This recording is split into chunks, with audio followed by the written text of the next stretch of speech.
राधे राधे दोस्तों। तो आज सुबह हम जल्दी उठ गए क्योंकि हमें मॉर्निंग वॉक पर जाना था और कुछ एडवेंचरस भी करना था।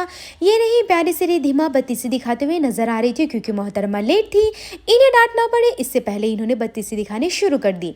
और इनके बारे में क्या ही कहना है, ये हमेशा की तरह आज भी लेट थे और हम इनका आज भी इंतजार करते हुए नजर आ रहे थे। हम गेट की ओर बढ़े तो वहाँ आग जल रही थी क्योंकि आज बहुत ही ज़्यादा ठंड थी। ये दोनों जो है अपनी हरकतों से बाज आते हैं नहीं, मुँह उठाकर बैठ गए आग तापने। उसके बाद हम जो है यूनिवर्सिटी से बाहर निकले और चल पड़े अपनी मंजिल की ओर। आगे चलते ही ये हमें खूबसूरत सा रोड नज़र आया जिसके दोनों तरफ पेड़ पौधे लगे हुए थे और उसमें खूबसूरत से फूल नज़र आ रहे थे। इनसे मिलिए, इनका नाम है अंकिता। ये अपनी हरकतों से बाज आती है नहीं, ना ही ये चैन से रहती है और ना किसी को चैन से रहने देती है।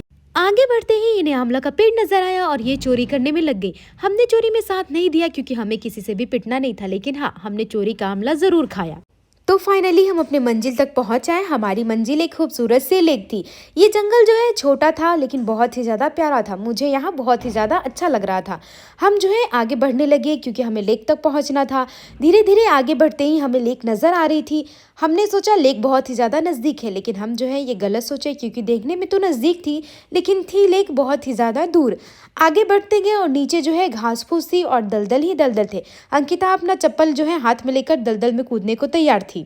सुनसान जंगल को देखकर हमारी फटी पड़ी थी, लेकिन हमने फिर भी हार नहीं मानी और लेक की ओर बढ़ते गए। ये दोनों आंवला खाकर अपने डर को कम करने में लगे हुए थे। ये रही मैं जो फुटानी में चूर हूँ। सभी लोग अपने चप्पल उतारकर हाथ में ले लिए थे और मैं अपना चप्पल नहीं उतार रही थी क्योंकि मुझे बहुत ज़्यादा डर लग रहा था कि नीचे से जो है कीड़े मकोड़े मुझे काट ना ले। उसके बाद हमारे साथी पीछे आने लगे। रिधिमा अंदर आने में डर रही थी क्योंकि वो छोटी सी बच्ची है। भले हमारी फटी पड़ी थी लेकिन हम उसे जो है साहस दे रहे थे कि अंदर आओ, तुम्हें कुछ भी नहीं होगा। रिधिमा को लाने अंकिता गई और उसे हमारे पास लेकर आई। इनसे मिलिए, ये है विश्वजीत। जहां हम डर से थर थर कांप रहे थे वहां इन्हें फोटोज लेने थे। फिर मैं इनकी स्टेपनी बन के इनका फोटोज क्लिक की और हमारा हिम्मत नहीं हो रहा था कि हम आगे की ओर और बढ़े क्योंकि आगे जो है और भी ज़्यादा दलदल थी। फिर हमने फैसला किया कि हमें वापस लौट जाना चाहिए और हम यहीं से जो है इनका फोटोज क्लिक करके जो है हम पीछे की ओर मुड़ने लगे। और ये दोनों वही महान इंसान है जिन्हें अपनी जान की परवाह तो बिल्कुल नहीं थी और पीछे से हमें हिम्मत दे रहे थे अंदर की ओर आने के लिए, लेकिन बहुत ही ज़्यादा गहराई थी तो हम वापस लौटने का फैसला किए। लौटते समय हमें एक खूबसूरत सा कॉटेज दिखा जहाँ एक खूबसूरत सी आंटी थी। आंटी हमें कॉटेज के अंदर ले गई जहाँ हमारे पैर धुलवाए उन्होंने। हमारे पैर देखकर ऐसा लग रहा था कि हम मछुआरे हैं और कहीं से मछली मार कर आ रहे थे।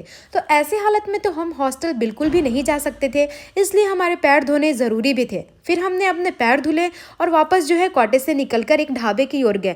ढाबे के पास पहुंचे क्योंकि हमें जो है पेट पूजा भी करनी ज़रूरी थी। हम सुबह ही निकले थे और हमने कुछ खाया पिया नहीं था। वहाँ पहुंचकर हमने समोसा खाया, जलेबी खाया। उसके बाद हमने गरम गरम चाय पी। चाय पीते पीते हमने ढेर सारी बातें की और चाय पीने के बाद जो है हम वापस यूनिवर्सिटी की ओर निकल पड़े क्योंकि हमें वो काफ़ी समय हो गया था निकले हुए, तो हमें टाइम से यूनिवर्सिटी पहुंचना भी था। तो फाइनली हम यूनिवर्सिटी पहुंच आए और ये रही हमारी यूनिवर्सिटी। अगर वीडियो अच्छी लगी हो तो लाइक एंड सब्सक्राइब चैनल को जरूर कर लें।